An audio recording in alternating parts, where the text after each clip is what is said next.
Shalom teman-teman yang terkasih dalam nama Tuhan Yesus Kristus. Apa kabarnya di rumah kita masing-masing?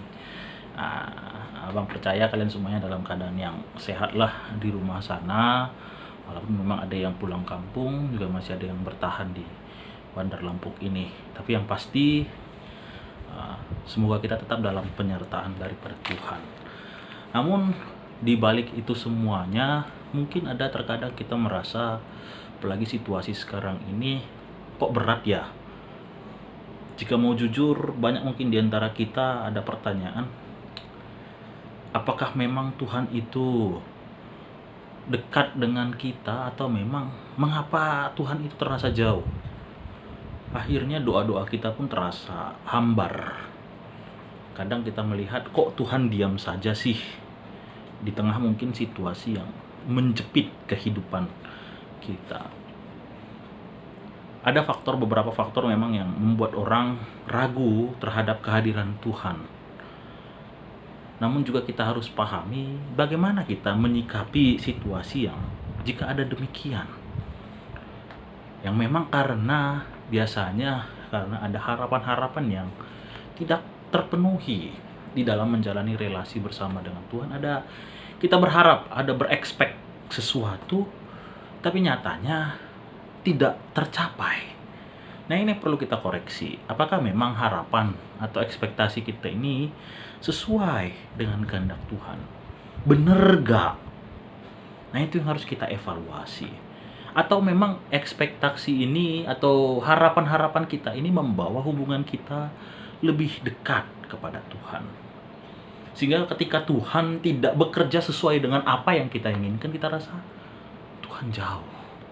Dan akhirnya kita putus asa terhadap hal ini.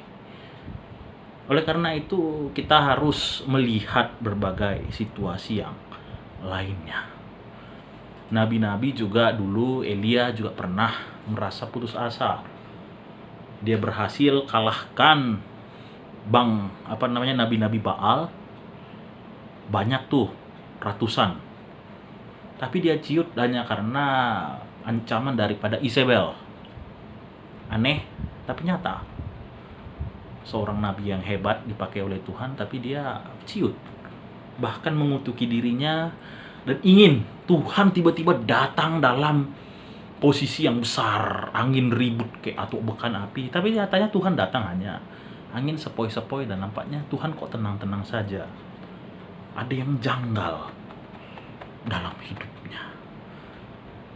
Atau terkadang kita pengen hidupnya nyaman, tapi datang persoalan bertubi-tubi. Yohanes Pembaptis saja pernah meragukan keberadaan Tuhan ketika dia memang di penjara. Benarkah dia, Yesus itu adalah Mesias yang dinantikan? Bayangkan, dia yang baptis, tapi dia juga yang bertanya, apakah memang dia Yesus yang memang Mesias dinantikan? Karena memang situasinya sedang menghimpit dirinya. Dia dalam penjara, dan dia nggak tahu sampai kapan dia berada di penjara, sampai akhir hidupnya atau bagaimana. Dan memang kita tahu tragis kehidupan Yohanes Pembaptis. Artinya ada kekecewaan yang bisa saja datang, dan teman-teman mungkin mengalaminya, mungkin beberapa waktu ini atau bahkan sebelumnya, dan mungkin nanti akan alami. Sehingga inilah yang perlu kita lihat. Ada doa-doa yang mungkin berbagai persoalan yang tidak kunjung jelas arahnya. Ayub pun demikian. Dia bingung, betul gak apa yang aku nyatakan di awal ketika dia ungkapkan kepada Tuhan, masakan aku hanya dapat menerima yang baik saja daripada Tuhan, tidak mau menerima yang buruk. Itu saja dalam perjalanan teman-teman lihat pasal-pasal berikutnya, Ayub meragukan keberadaan Tuhan tersebut. Dan ini memang kita akhirnya bertanya, kenapa Tuhan, saya sudah menjadi seorang Kristen pun masih menderita? Saya sudah melakukan hal yang baik pun masih menderita. Ada akhirnya kita bingung. Tapi kita bisa belajar, kita bisa lihat juga dari pergumulan para nabi. Elia akhirnya bebas. Dia akhirnya melihat Tuhan yang begitu luar biasa yang akan bekerja bagi dia. Yohanes Pembaptis pun akhirnya dengan yakin dia tahu bahwa Yesus itulah Mesias. Ayub pun demikian. Dan jelas kita tahu Ayub menerima banyak hal daripada penantian jawabannya. Pergumulan-pergumulan yang dia nantikan dengan tekun. Bukan berarti ketika kita merasa jauh daripada Tuhan, kita akhirnya mundur, lari daripada Tuhan. Tapi justru kita harus semakin mendekat. Kita harus semakin dengan teguh, tekun. Tidak salah kok kita memang mencari jawaban daripada Tuhan. Namun memang perlu kita harus sadari bahwa ada keterbatasan kita untuk memahami rencana-rencana Allah. Kita perlu belajar bahwa ada sesuatu yang ingin Tuhan sampaikan kepada kita di balik mungkin keputusasaan kita.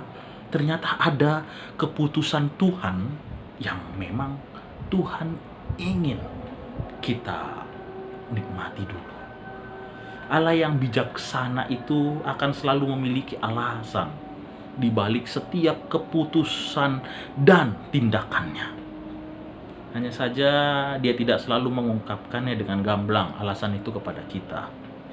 Dia beri ruang untuk melatih iman kita. Dan dengan yakin kita harus katakan bahwa Tuhan tidak akan pernah meninggalkan kita. Itu janjinya. Yohanes 1 ayat yang ke-9. Di Ibrani 13 juga ayat yang ke-7. Mari teman-teman buka di rumah. Artinya jelas di situ bahwa Tuhan betul-betul ada. Tuhan betul-betul hadir di tengah-tengah kita. Itu yang paling penting. Sehingga ketika kita tidak merasakan kehadirannya, mungkin kita salah memahami akan kehadiran Tuhannya.